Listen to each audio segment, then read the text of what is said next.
Hi friends, I'm excited to share a new layout with you today for the Vicki Boutin design team. I am using the Flower Emporium collection, and I started with some fantastic patterned papers from the 12 by 12 paper pad. So the paper on the right, the print paper, I went ahead and trimmed down to 6 inches by 12 inches and then glued it to the right half of that striped paper, colorful striped paper. And now I am adding a little bit of white gesso because I know that I'm going to be adding some of the new inks and stamps and different watercolor to the paper, and I wanted to protect the paper and then also kind of white out the pattern a little bit right there in the middle where I'm going to add the color so that the color stays a little bit truer to its natural tone. So by the power of video, there's the gesso and it's mostly dry. So then I took this patterned paper here with the tags and I am going to trim off the ones that I'm not going to use. I went through and found the tags that were the most colorful and that the patterns were pretty much the most solid. There's still a lot of pattern on the tags that I chose, but they were more solid than some of the other ones. So I trimmed off the corners because I love the shape of the tag with the nipped corners when I am having tags poke out behind photos or something. So that is what I'm going to do on this layout. And so I wanted to make sure that those were trimmed up so that they look like tags. And I've got all 5 there that I'm going to use.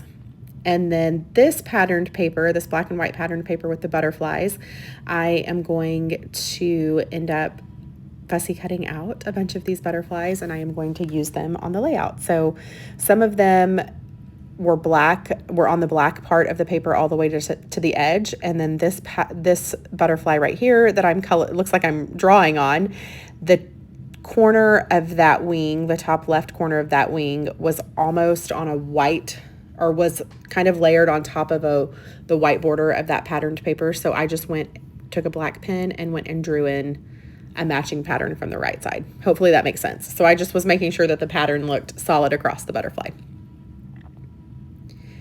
Then I took the rest of the black patterned paper that I didn't use from that butterfly sheet and used that as a border or a mat for my photos.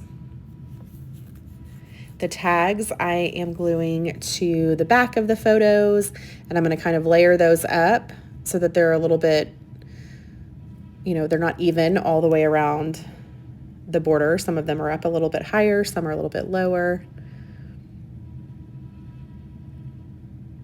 And I will adhere all of those down. I could have trimmed off the part of the tag that I didn't use just to save some of that pattern, but I didn't think about that until after I'd already adhered all of the tags to the back. So that is what it's going to look like. And by going ahead and kind of laying out the butterflies where I think they're going to go, then I know where my color on the background needs to go. So I wanted to kind of get the biggest elements that I'm going to have on that background ready so I knew where they were going to land. I also pulled out the rub-ons from the Flower Emporium collection, and I'm going to be using some of the butterflies from the beautiful rub-ons that I have there laying to the right of the screen. But first, I noticed when I laid my photos and with the tags behind them down, I did not have enough area covered in the white gesso. So I needed a little bit more space to the left and the right of the photos. So I went ahead and added some more and let it dry. Here I am taking the 49 and Market inks, the new inks that came out from Ranger, and I am adding color to the background. So I had a lot of fun playing with the ink pads and the reinkers.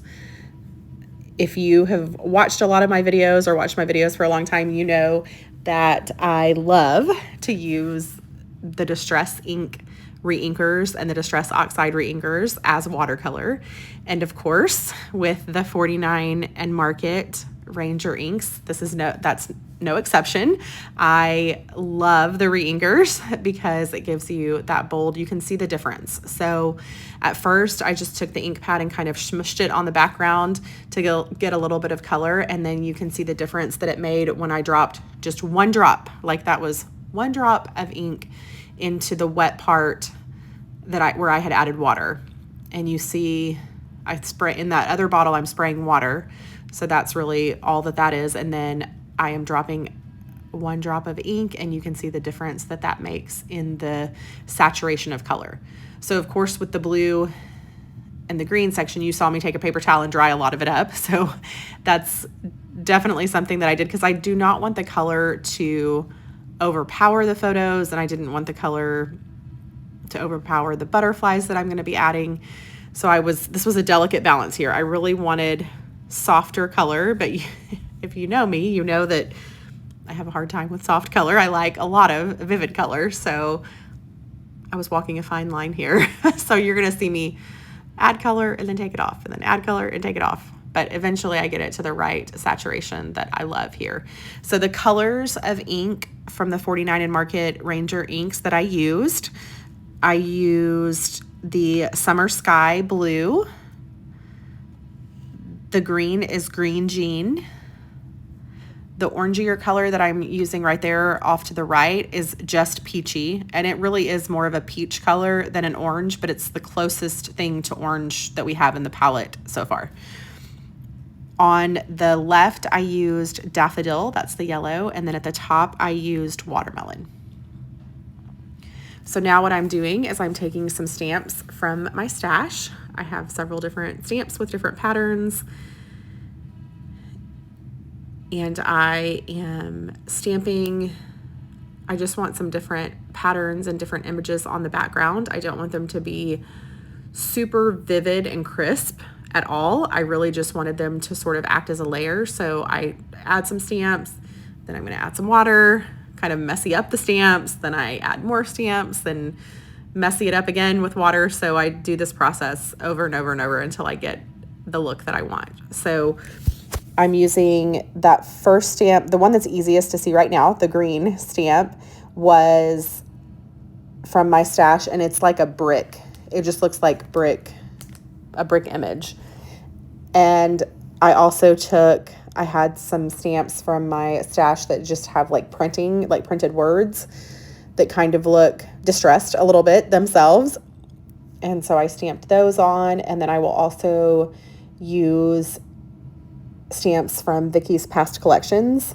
I pulled out like Print Shop, Discover and Create, and also a few from Sweet Rush and Bold and Bright. So you do not have to have all of those stamps. Really, you could use any different type of image. I really tried to use the more bold graphic stamps that were like circles or stamps that had little patterns in them.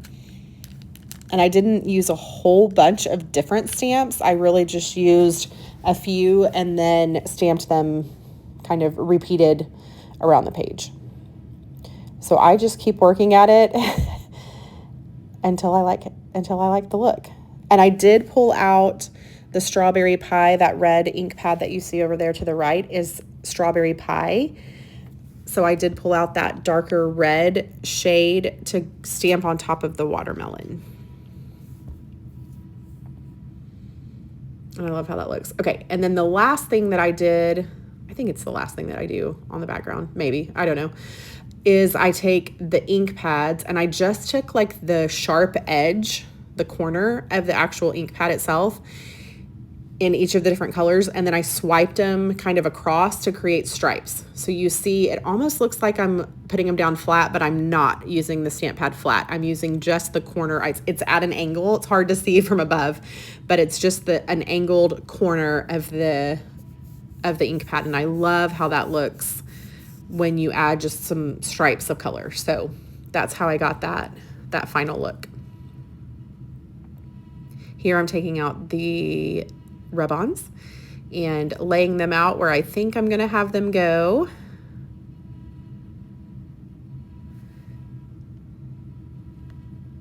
And the photos that I'm scrapbooking are of my kids and my husband and I from this past Friday night. We love to do pizza and a movie on Friday nights. That's kind of like a family tradition that we have. Any Friday nights that we have available where we can be at home. And so we try to do pizza and a movie. And so this particular past Friday, we actually did pizza and snow cones instead of a movie. So we went out and got pizza. We didn't bring it in. And then we went to the snow cone shop that's just right near our house. And they've got so many fun things, but there are lots of beautiful plants and butterflies and all kinds of things around. So I loved these photos and wanted to just emphasize where we were and what we were doing for the photos on the background. So all of the colors sort of reminded me of the colors that you see in snow cones. Of course, we mostly choose dye-free snow cone, which is kind of ironic because I love color, but when it comes to food, we try to avoid artificial dyes, and so because it gives all of us headaches. So the snow cones themselves, our snow cones are clear in the pictures, but except for Ruby's is yellow. But the snow cone, like when I think of snow cones, I always think of all of the bright, beautiful colors that they often come in. So that's really what I was going for on the layout here. And then of course what we're wearing reds and oranges and pinks and blues. So all of those things played into what I was doing. I also did pull off some leaves from the puffy sticker sheet in the Flower Emporium collection. I did 2 different types of leaves on the top left of the photo and then the bottom right of the photo. You can see those add some texture and dimension. And then the butterflies themselves, I also popped up some of them. Some of them are rub-ons, so those are flat to the background, and then others are going to be popped up on little pieces of craft foam as I get them adhered down. Over on the right of the photo, you saw me kind of create a journaling block there. That was actually, I cut off a part of one of the tags that was left over that I had not used from that patterned paper of tags. And right now you don't see it. It kind of looks like a white journaling block, but I do end up going back and adding a black border behind it. So I pull it up and add some black pattern paper behind it, and I like how that looks better. So that will be off camera that I do that. And then here I am adding some tangled thread. And I did that in the green down there at the bottom left. And then I added orange up in the top right, and then I will also be adding red up above that top butterfly. Or actually not red, it's more of a dark pink. Dark pink is a better description, or like a fuchsia, like a really bold pink, deep color pink. Here I am adding some of my crystals and half pearls around, and then of course some pops of color. And that is going to be the layout. So I've got some close-up video here so you can see those details a little bit closer. And that is the final layout. So I hope you enjoyed watching the process. I loved making this page, and I love the new inks and how beautifully they match with the patterned papers in the collection. And it was a lot of fun, and I love that there's reinkers to go with the new ink pads. So I'm super happy all the way around and enjoyed playing with that and making another layout with the Flower Emporium collection. I hope you guys have a beautiful day, and I'll see you in the next video. Bye.